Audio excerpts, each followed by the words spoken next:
নমস্কার। বাংলার prime time আজ আমাকে শুরু করতে হচ্ছে।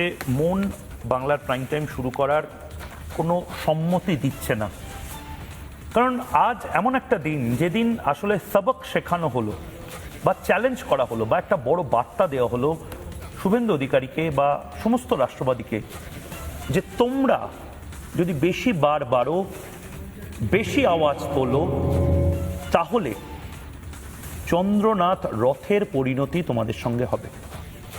কাল রাত থেকেই চন্দ্রনাথের মৃত্যু সংবাদ যখন আসে, রাত থেকেই আমাদের সবার যারা সাংবাদিক, যারা চন্দ্রনাথের সাথে দীর্ঘদিন টেলিফোনে কথা বলেছি বা শুভেন্দু অধিকারীর প্রোগ্রাম জানার জন্য, তার ইন্টারভিউ নেওয়ার জন্য তার সাথে কথা বলেছি, তারা প্রত্যেকেই বুমকে গেছে, থমকে গেছে।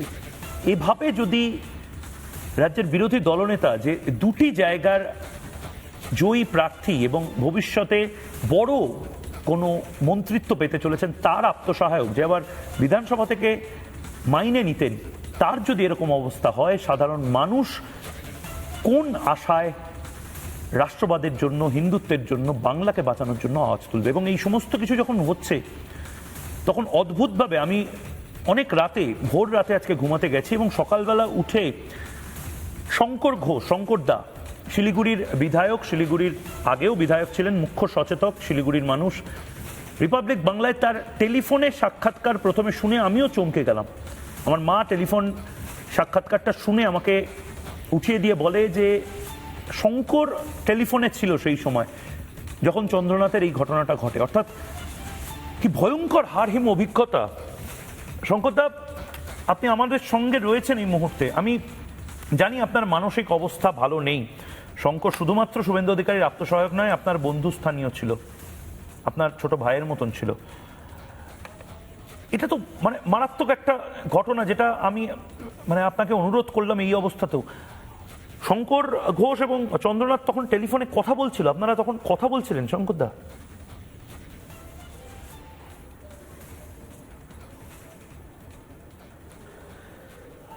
হ্যাঁ ময়ূক, সেই সময় তো আমি গতকাল সকালেই এসেছি কলকাতাতে।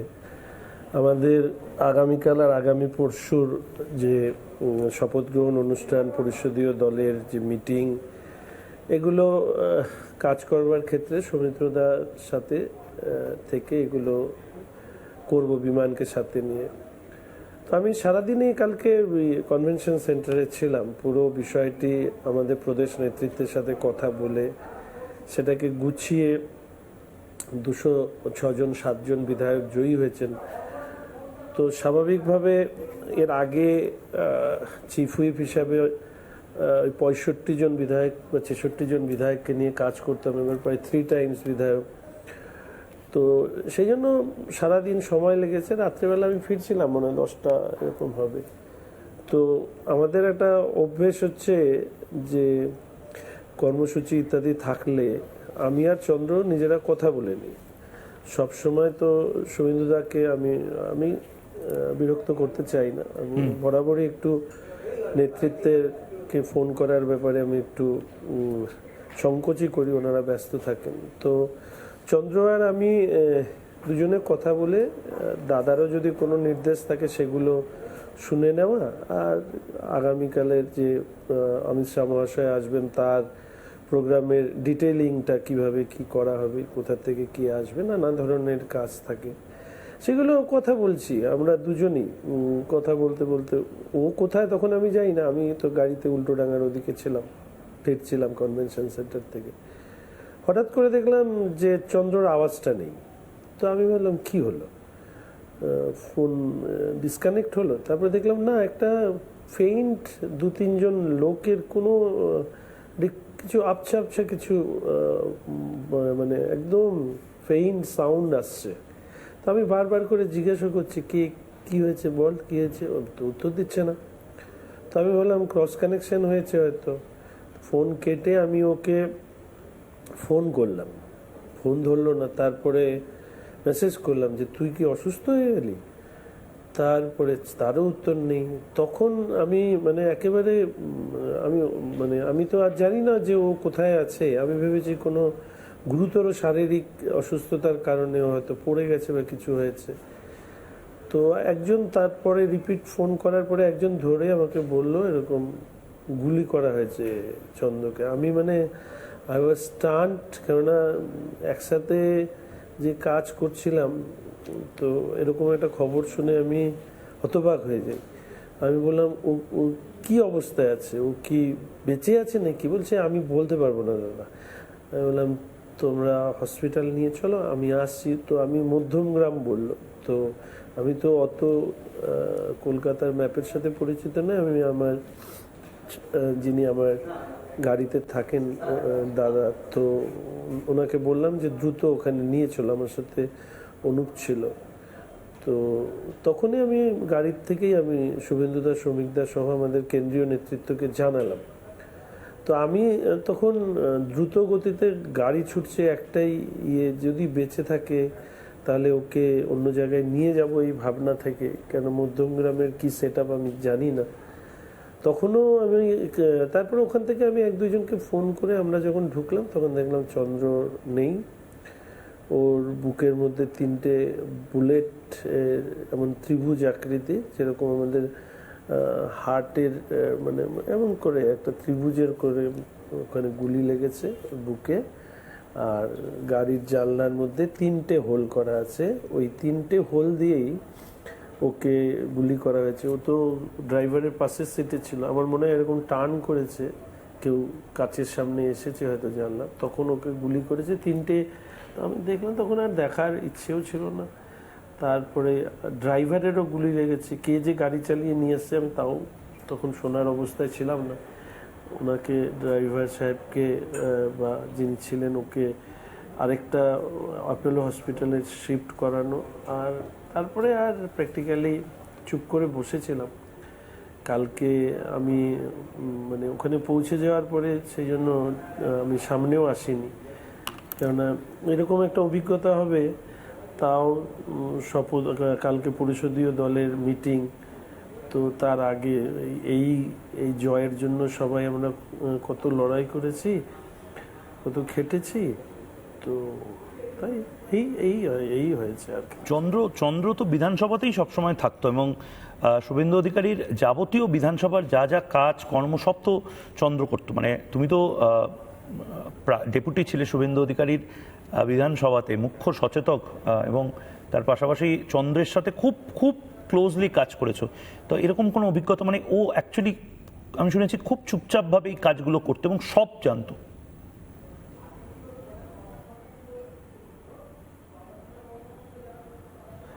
না, চন্দ্র তো এমনিতে, ও তো পেশা এয়ারফোর্সে ছিল, এসছে এখানে কাজ করছিল।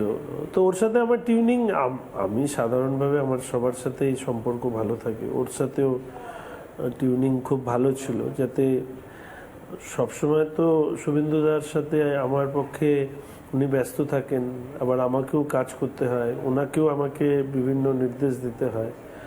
তো চন্দ্র প্র্যাকটিক্যালি শুভেন্দুদার আমার মাঝখানের একটা রিয়াজও মেনটেন করতো, এবং শুভেন্দুদার সব কাজ দেখতো। মানে এইভাবেই কাজ করতাম আমরা, আমাদের আন্ডারস্ট্যান্ডিংও খুব ভালো ছিল। তো মানে ভবানীপুরে এরকমভাবে জেতা, নন্দীগ্রামে তো দাদা জিতবে জানতাম, তো ভবানীপুরে জেতা, সেখানে ওরা প্রচণ্ড পরিশ্রম করেছে, এবং এটা মানে শকিং। আমি তো শুনলাম যে চন্দ্র এত সবাই মিলে আমরা একসাথে পড়েছিলাম। আমি তো শুনলাম চন্দ্র ভবানীপুরের পুরো যে কোঅর্ডিনেশনটা, সেই কোঅর্ডিনেশনটা করেছিল, যাবতীয় যে ব্যাক এন্ডের কাজগুলো, একদম ওয়ার্ড ধরে ধরে যে কাজগুলো, মানে শুভেন্দু অধিকারীর পেছনে যে তার যারা যারা কারিগর রয়েছে তার মধ্যে অন্যতম চন্দ্র। একদম মানে ডিরেক্ট কনফ্রন্টেশন তৃণমূলের সাথে হয়েছে।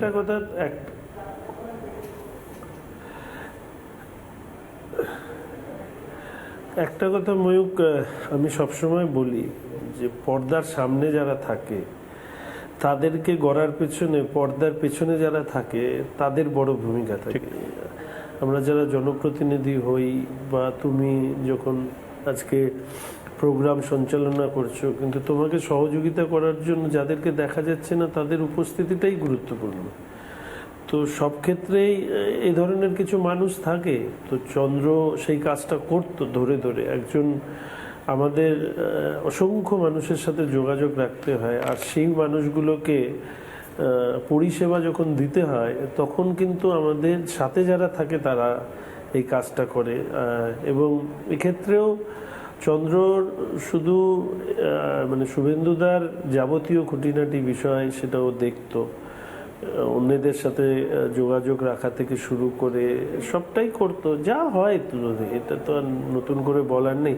যারা অ্যাসেম্বলি বিট করে তারা তো চন্দ্রকে ভালো মতন জানে। আর চন্দ্র মানে শুভেন্দুদার ঘরের একটা কোনায় বসে কাজ করতো, শুভেন্দুদা না থাকলে ওখানেই থাকতো বসে। আর খুব মানে প্রচুর কাজ একসাথে সামলাতে পারতো। It is not like that কি একটা মাল্টিটাস্কার যাকে বলে আর কি, মাল্টিটাস্কিংয়ে ও খুব পারদর্শী ছিল, একসাথে অনেকগুলো কাজ করা, সেগুলো করতো। কি বলবো ময়ূক, আর ভাল লাগছে না আমার এখানে। এটা বার্তাটা কি দেওয়ার চেষ্টা হলো? মানে এটা আমারও খুব অস্বস্তি লাগছে, আমারও খুব বিরক্তি লাগছে। মানে এরকম একটা দিনে যেখানে উদযাপন হওয়ার কথা, 207টা এমএলএ তোমাদের সঙ্গে রয়েছে, তুমিও একজন এমএলএ, হয়তো আরো বড় দায়িত্ব পাবে, সেই সময় প্রত্যেকে একটা থমথমে জায়গা, যে কারোর যা ইচ্ছা হয়ে যেতে পারে। মানে এই পরিস্থিতি কি আসলে বার্তা দেওয়ার চেষ্টা হলো শঙ্করদা?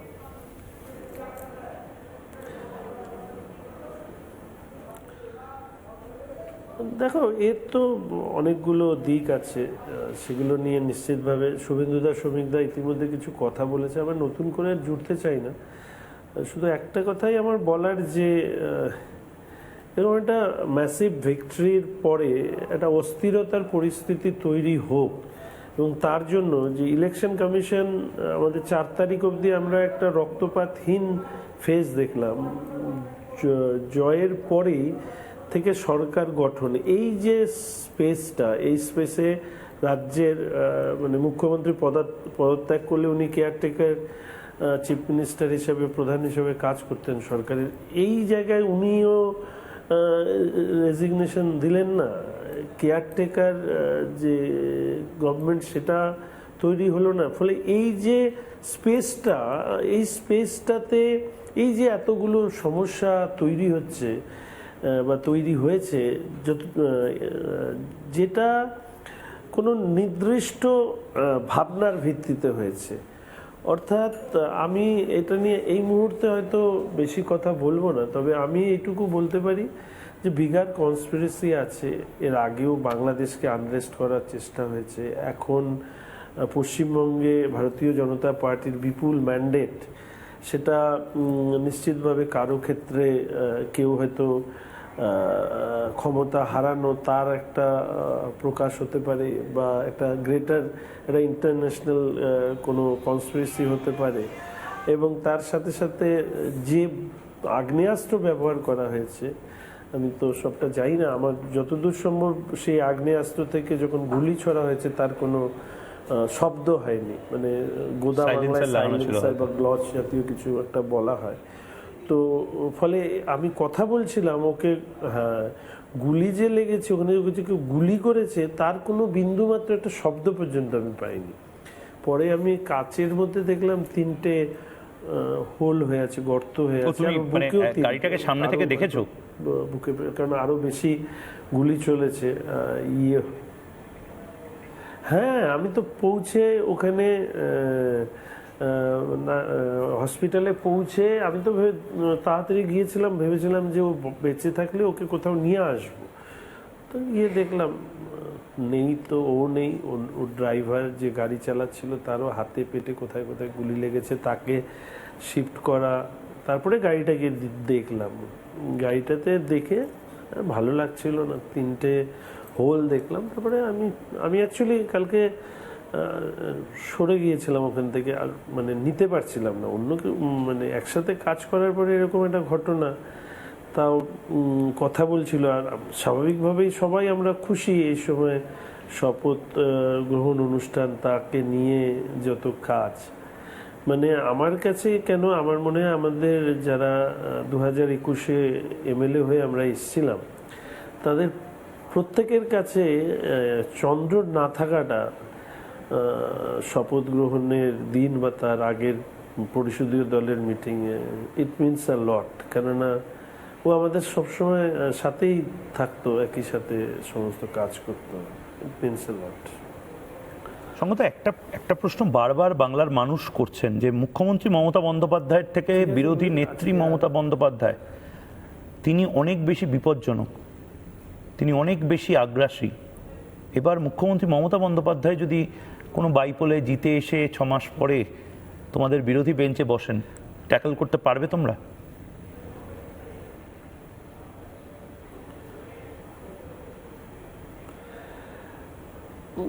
দেখো, একটা কথা বলে দিই ময়ূক, হয়তো এই মুহূর্তে কিছুটা শাটার্ড আছি। জেনে রাখো, মানে আমি জানি না what will be the perfect word, এই ধরনের শক্তি ঘুরিয়ে দেওয়া হবে। Just give us few days, সরকারটা হোক, এই ধরনের শক্তি পশ্চিমবঙ্গে ঘুরিয়ে দেওয়া। এটা আর যাই হোক, এটা রাজনীতির অঙ্গ হতে পারে না। স্বাধীনতার পর থেকে শুধুই রক্ত দেখলো পশ্চিমবঙ্গের মানুষ। নির্বাচন মানেই রক্ত। এবার প্রথম একটা ইলেকশন হলো যেখানে রক্ত ঝরলো না, কিন্তু ক্ষমতা চলে যাওয়ার পরে শাসক দলে নতুন দলের সরকার তৈরি হওয়ার মাঝখানের সময়টা যে জিনিস ঘটলো, এটা কাম্য ছিল না। আমরা তো প্রত্যেকে, আমার মনে হয়, খুব ক্ষমতার লোভ যদি এরকম জায়গায় পৌঁছয় যে, মানে এর আগে আমরা দেখেছি যে তৃণমূলের কাউন্সিলররাও তাদেরকে মেরে একে অপরে কি চেয়ারম্যান বা অন্য কিছু হতে চেয়েছেন, কি প্রধান বা কিছু হতে চেয়েছেন। এটা রাজনীতি নয় ময়ূক। আমি এর আগেও বলেছি যে রাজনৈতিক যে রুচি, সেই রুচি চরম অধঃপতন ঘটেছে এই শাসক দল তৃণমূল কংগ্রেসের জন্য।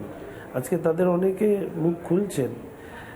সাধারণভাবে কটু কথা বলার অভ্যেস আমার নেই, কিন্তু যে রাজনীতি এই বিশেষ করে মমতা ব্যানার্জি এবং অভিষেক ব্যানার্জি এনারা করলেন এই 15 বছরে, এটা মানা যায় না, জাস্ট মানা যায় না। আমি সন্দেশখালীতে শুভেন্দুদা, আমি গিয়েছিলাম, ওই সময় একজন আদিবাসী মহিলা বলেছিলেন, সে ট্রাইবাল মার কথাটা আমার খুব মাথায় ঘুরছিল। তো আমি তো আমাদের তো আর এটা জানা থাকে না যে কি হবে ফলাফল। তিনি বলেছিলেন একজন মহিলা হিসাবে ওনাকে আমরা মুখ্যমন্ত্রী হিসাবে বানিয়েছি, আর উনি যেদিন চলে যাবেন সেদিন অনেক কলঙ্ক মাথায় বোঝা নিয়ে চলে যাবেন। হেরেছেন এটা বড় বিষয় না, কিন্তু এরকম একটা ঘটনা, পদত্যাগ না করা, পরিস্থিতিটাকে আনরেস্ট করে দেওয়া, দিস ইজ নট ফেয়ার। একজন এরকম দায়িত্বশীল জায়গায় থেকে আমরা তো অনেক দায়িত্ব আশা করি। শুভেন্দুদা শ্রমিকদার দুজনেই বারবার করে বলেছেন, শুভেন্দুদা শ্রমিকদার কথার একটা প্রতিক্রিয়াও আমাকে বারবার শুনতে হয়েছে যে 15 বছর আমরা মার খেয়েছি, আমাদের উপরে অত্যাচার হয়েছে এবং কেউ কেউ কান্নায় ভেঙে পড়েছে। তার অনেকেই চান যে এর একটা জবাব দিতে। আমি তাদের প্রত্যেককে বলেছি যে কেউ যদি অন্যায় করে থাকে তার শাস্তি দেওয়ার দায় দায়িত্ব প্রশাসনের, আদালতের, ব্যক্তির নয়। এটাই আমাদের সভ্য সমাজ ব্যবস্থায় এটাই নিয়ম। তো ধৈর্য ধরো, আমাদের সরকার হোক, নিশ্চিতভাবে এই অত্যাচারের পুঙ্খানুপুঙ্খানুভাবে খতিয়ে দেখে আইনের মাধ্যমে এগুলোর বিচার হবে, কিন্তু আইন হাতে তুলে নেওয়া তো উচিত নয়। আমাদের কার্যকর্তারা বিজেপির, তাদেরকে সংবেদনশীল, ধৈর্য ধরবার কথা তো শুভেন্দুদা শ্রমিকদা কনস্ট্যান্টলি বলেছে। আর তারপরে মানে চন্দ্রকে এইভাবে মেরে ফেলা হবে pre plan, it was out of the box. বেশ, সঙ্গদা আমি আর তোমাকে আটকাবো না, তুমি বিধ্বস্ত আছো, কিন্তু মানে অদ্ভুত ঘটনাক্রমে মমতা বন্দ্যোপাধ্যায়ের হারমাত বাহিনী যাদেরকে আক্রমণ করেছিল, শঙ্কর ঘোষ আমাদের সাথে ছিল এবং খগেন মুর্মু, দুজনেই আজকে আমার সাথে রয়েছে। শঙ্করদা, আমি আর তোমাকে আটকাবো না। আমি অত্যন্ত অনুতপ্ত, লজ্জিত যে চন্দ্র এবং চন্দ্রকে নিয়েও এরকমভাবে প্রাইম টাইমের অনুষ্ঠান আমাকে বা তোমাকে করতে হচ্ছে। আমি লজ্জিত। চন্দ্র যেখানেই থাক, ভালো থাক। শঙ্করদার পর আমি খগেন মুর্মু এই মুহূর্তে আমার সাথে রয়েছেন, খগেনদার কাছে যাব। খগেনদা এই মুহূর্তে আমার পাশে রয়েছেন। খগেনদার, চন্দ্র নেই, মানে এটা এটা আমি জানি না, মানে বিজেপির এমএলএ এমপি তাদের জন্য একটা ধাক্কার মতন যে চন্দ্র কেউ মেরে দিল।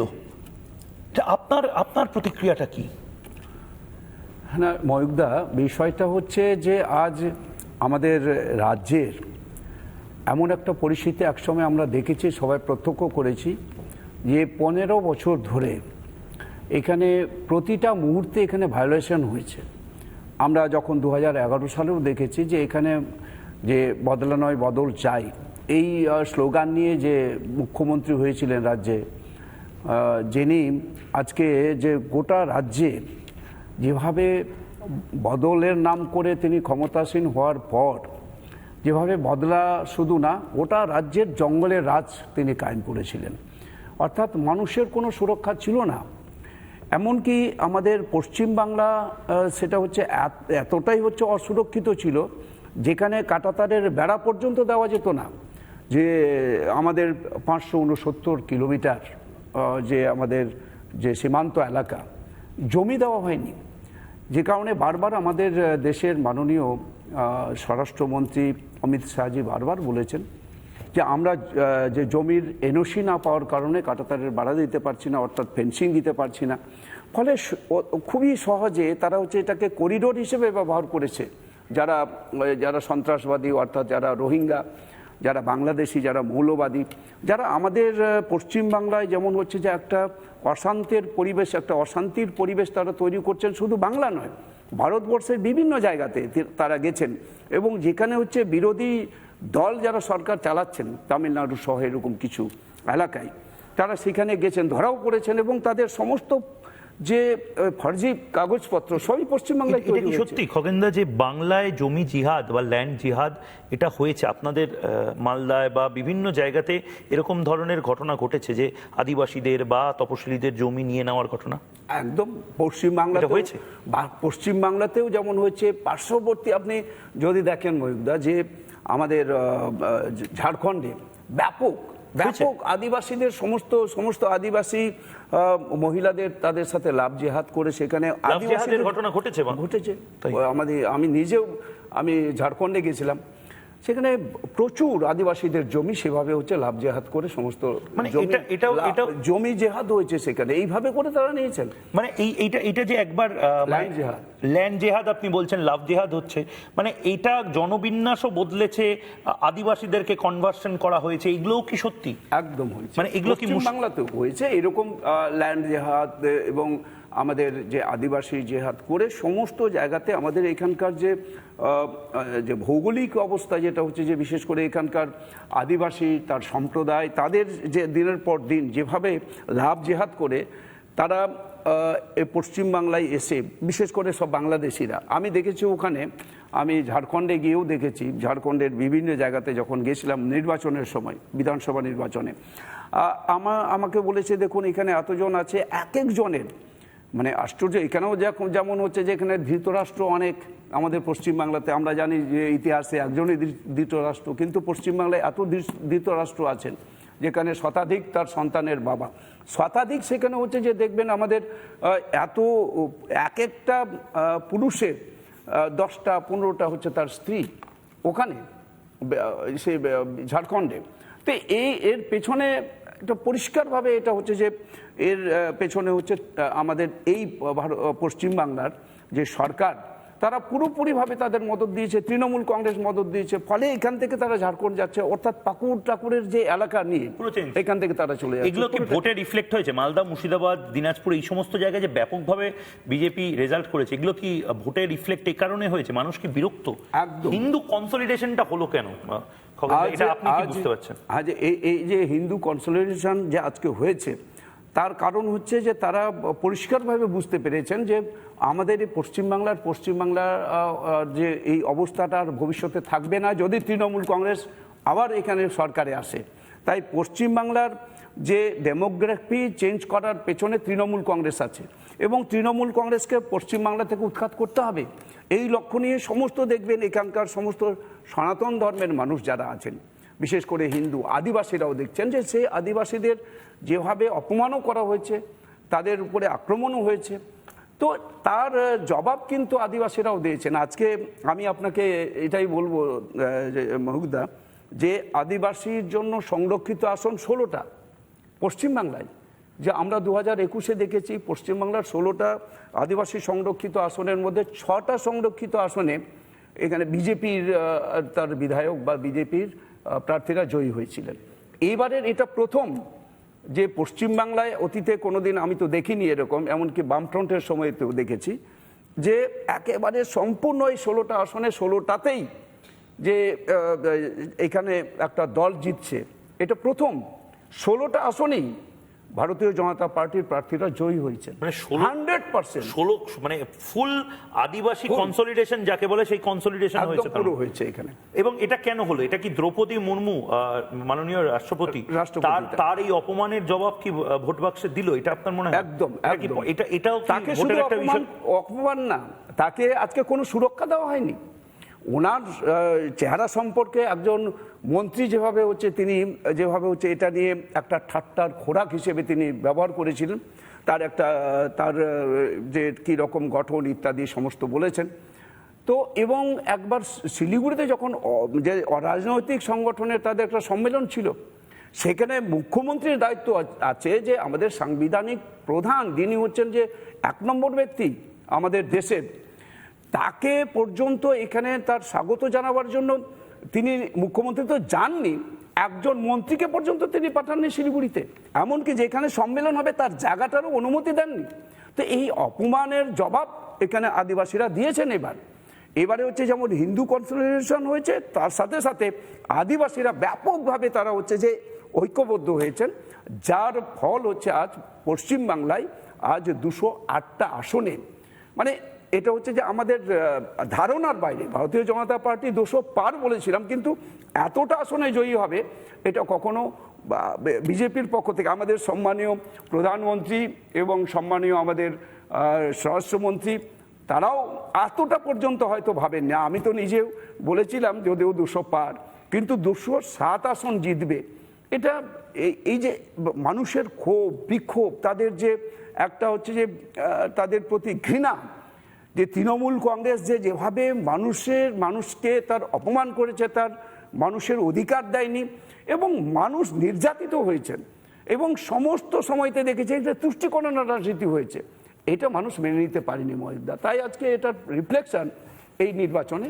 আমরা দেখতে পাচ্ছি। খগেনদা, একটা ব্রেকিং নিউজ যেটা আমরা আগেও নিয়েছি, সন্ধ্যে 6টার সময়, 7টার সময়, 8টার সময়ও দেখিয়েছি, এটা আমি রাত 9টাতেও 9:29 বাজে 9:30তেও দেখাতে চাই।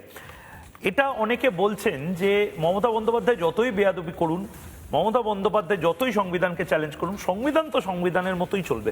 উনি পদত্যাগ করেননি, কিন্তু গোটা বিধানসভায় এবার ভেঙে দেওয়া হলো। 17তম বিধানসভা এবং মন্ত্রিসভা, সেটা গোটাটা RN রবি অর্থাৎ রাজ্যপাল তিনি ভেঙে দিলেন। সপ্তদশ বিধানসভা ভেঙে দিলেন রাজ্যপাল RN রবি। মমতা বন্দ্যোপাধ্যায় পদত্যাগ নাই করতে পারেন, কিন্তু মমতা বন্দ্যোপাধ্যায়ের আর চেয়ারটাও রইল না। মমতা বন্দ্যোপাধ্যায় মুখ্যমন্ত্রী নিজেকে ভাবতেই পারেন, কিন্তু মুখ্যমন্ত্রী ভাববেন কোথায়? মুখ্যমন্ত্রী কোথাকার? বিধানসভাটাই আর থাকলো না। সপ্তদশ বিধানসভার তিনি ছিলেন দলনেতা এবং সেই বলে তিনি ছিলেন মুখ্যমন্ত্রী। মন্ত্রিসভাটাই যেহেতু মেয়াদ শেষ, মন্ত্রিসভা ভেঙে দেওয়া হলো, এবং মন্ত্রিসভা ভেঙে দেওয়ার পরে মমতা বন্দ্যোপাধ্যায় যেহেতু নিজের সংখ্যা প্রমাণ করতে পারেননি এখনো, তার সেই সংখ্যা নেই। নতুন যে দল যারা 208টি আসন পেয়েছে তাদেরকে সম্ভবত কালই রাজ্যপাল ডাকবেন, এবং কাল সংখ্যা প্রমাণে লোকভবনে যাবে বিজেপির বিধায়ক দল। খগেনদা, কি বলবেন? এরকম বেহায়া মুখ্যমন্ত্রী অতীতে কোনোদিন, একজন মহিলাকে নিয়ে আমি কোনো নাম করছি না, মুখ্যমন্ত্রী বলছি যে কোনোদিন এরকম মুখ্যমন্ত্রী আমরা দেখিনি দাদা, যে যিনি একবার হচ্ছে তিনি মুখ্যমন্ত্রীর পদ, যেখানে মানুষ তার জনাদেশ দিয়েছেন, পশ্চিমবাংলার সমস্ত ভোটদাতা যারা দেবতুল্য ভোটদাতা যারা এখানে ভোট দিয়েছেন, জনাদেশকে তিনি অপমান করেন, অস্বীকার করেন, যে তিনি তার যে পদ অর্থাৎ তার চেয়ার ছাড়তে চাইছেন না। এটা কখনো কোনোদিন পশ্চিমবাংলায় আমরা দেখিনি। আমরা বামফ্রন্টের সময়তেও দেখেছি এখানে বুদ্ধদেব ভট্টাচার্য হেরে গেছেন, সঙ্গে সঙ্গেই মানুষের জনাদেশকে তিনি স্বীকার করেছেন এবং সম্মান দিয়েছেন, সঙ্গে সঙ্গে তিনি পদত্যাগ করেছেন। তো এটা পশ্চিমবাংলাতে এটা প্রথম, শুধু বাংলায় নয়, আমার তো মনে হচ্ছে যে আমাদের দেশে কোথাও এরকম ঘটেনি, যাকে জনাদেশটাকেও তিনি অমান্য করছেন, মানুষকে অপমান করছেন এবং তিনি বলছেন আমি হারিনি, হারানো হয়েছে। তিনি কোর্টে যাবেন, তিনি বলছেন শতাধিক আসনে, শতাধিক আমাদের বিধানসভা কেন্দ্রে হারানো হয়েছে। তো 2021-এ যখন তিনি জয়ী হয়েছিলেন যে শতাধিক আসনে, তো তখন তিনি কেন বলেননি যে আমাদের এইখানে হচ্ছে হারানো হয়েছে বিজেপিকে? এই যে কথাগুলো আজকে বলছেন, তো যেটা আঙুল তুলছেন, এখানে একটা আঙুল হচ্ছে যে অপরের দিকে তুলছেন, তো 4টা আঙুল তো ওনার দিকে আছে। আজ এটাই হচ্ছে যে পশ্চিমবাংলাতে আমরা করলেন না কেন? আমাদের সারা দেশের কাছে মাথা হেট হয়ে যায়। পদত্যাগ করলেন না, তিনি যে তার যে মোহ, এইখানে হচ্ছে যে তার মোহ থেকে উনি করছেন যে এখান থেকে পদত্যাগ করলে পরে তো আরেকটা যেটা করতে চাইছেন, আপনি দেখেছেন যে গতকাল যেভাবে ঘটনা ঘটেছেন, খুব দুঃখজনক ঘটনা, যেটা হচ্ছে আমাদের মাননীয় বিরোধী দলনেতা তার আত্মসহায়ককে খুন করা হয়েছে, গুলি করে হত্যা করা হয়েছে, 4টা গুলি, সেখানে 4টা বুলেট পাওয়া গেছে তার, যেখানে এবং একেবারে নির্দিষ্ট করা হয়েছে যেখানে হচ্ছে তাকে নিশ্চিতভাবে তিনি মারা যান এরকম জায়গাকে চিহ্নিত করে সেখানে করা হয়েছে। এবং যারা হচ্ছে যে এখানে সুপারি কিলার যারা থাকেন তাদের মাধ্যমে করা হয়েছে এবং যত জায়গাতে গুলি চালানো হয়েছে, গতকাল গুলি চালানো হয়েছে, বিভিন্ন জায়গাতে বোম ব্লাস্ট করা হয়েছে। অর্থাৎ এই ঘটনাগুলো ঘটানোর জন্যই তিনি পদত্যাগ করেননি, সেই জন্যই চেয়ারে বসে থেকেছেন। তো আমার এই জন্যই আমি কখনো বলি যে আমি কোনো সময়তে এটাও মন্তব্য করেছি। তো আজ আমরা ভারতীয় জনতা পার্টির পক্ষ থেকে আমরা বলেছি কোনো জায়গাতেই হচ্ছে যে আমরা ভায়োলেন্সটাকে কখনো আমরা এটাকে প্রশ্রয় দেব না। আমাদের সম্মানীয় মালদায় তৃণমূল কংগ্রেসের পার্টি অফিস দখল হয়ে গেলে বা এরকম ঘটনা ঘটেছে কিনা আমি জানি না, আপনি কি নিজে দাঁড়িয়ে এই বার্তা দেবেন? একদম, আমরা নিজেরাও বলেছি কংগ্রেস বা অন্যান্য দল, কোন দলের কোন পার্টি অফিস ভাঙচুর করা, ঝান্ডা নিয়ে কোথাও সেগুলোকে ভাঙচুর করা, তাকে প্রশ্রয় দেওয়া, তার নেতৃত্ব দেওয়া, আমাদের সম্মানীয় আমাদের প্রদেশ সভাপতি মাননীয় সাংসদ এবং আমাদের প্রদেশ সভাপতি সম্মানীয় শ্রমিক ভট্টাচার্য তিনি বলেই দিয়েছিলেন যে এইরকম ঘটনা যদি কেউ ঘটান, কেউ যদি এরকম নেতৃত্ব দেন, ঝান্ডা হাতে নিয়ে তারা যদি নেতৃত্ব দেন, ভাঙচুর করেন, ভায়োলেন্স করেন, তাহলে তাদের আমরা পরিষ্কারভাবে দল থেকে আমরা তাদের সরিয়ে দেওয়া হবে, তাদের হচ্ছে দল থেকে তাদের সরানোর দায়িত্ব পার্টির। এবং সমস্ত রাজনৈতিক দলের কাছে এইরকম একটা বার্তা আমরা দিতে চেয়েছি, যেটা অতীতে হয়েছে। এটা ভারতীয় জনতা পার্টির যখন এখানে ক্ষমতায় সত্তাতে আসছেন তখন এটা আমরা প্রশ্রয় কখনো দেব না, যাতে আমাদের এখানে শান্তির কথা আমরা বলেছি। ভারতীয় জনতা পার্টি যে কথা বলে সেটা হচ্ছে বাস্তবায়িত করে, যেটা আমাদের দেশের প্রধানমন্ত্রী 2014 সাল থেকেই যেটা বলে আসছেন আজকে বাস্তবায়িত হচ্ছে। এটা গ্যারান্টি বিজেপির এবং দায়িত্ব বিজেপির।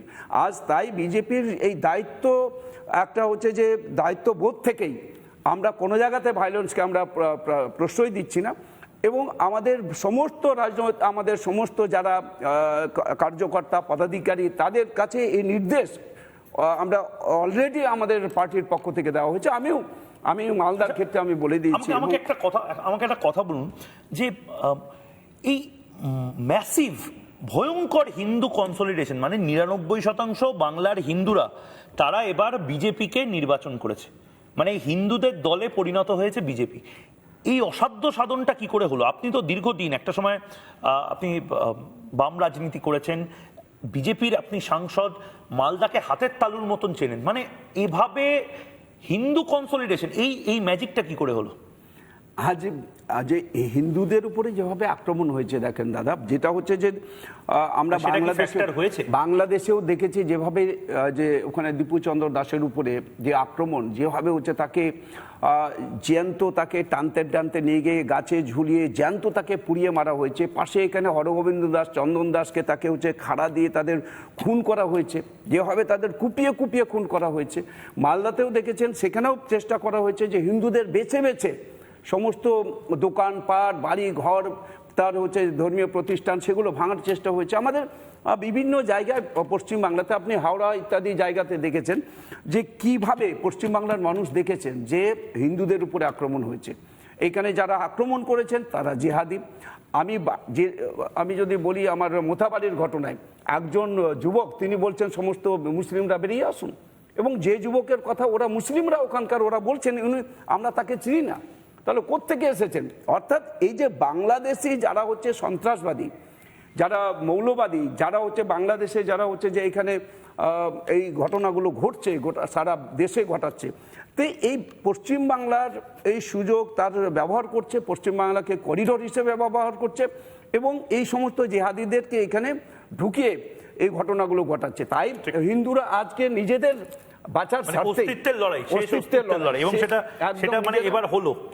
আমি একবার যেহেতু অনুষ্ঠান প্রায় শেষের দিকে, আমি একটা ব্রেকিং নিউজ নিয়ে নিতে চাই। আজ রাতেই বাংলায় আসছেন অমিত শাহ, স্বরাষ্ট্রমন্ত্রী অমিত শাহ আজ রাতেই আসছেন, রাত 10টায় নামবেন। আগামীকাল জয়ী প্রার্থীদের সঙ্গে বৈঠক রয়েছে, বিশ্ব বাংলা কনভেনশন সেন্টারে বৈঠক রয়েছে। বৈঠকের আগেই কলকাতায় অমিত শাহ।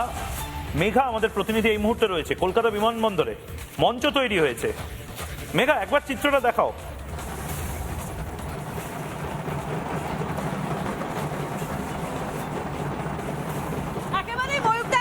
ছবিটা দেখাই, বাংলায় সাজো সাজো রথ, বাংলায় বিজেপি জয়ের পর প্রথম বঙ্গে আসেন স্বরাষ্ট্রমন্ত্রী অমিত শাহ।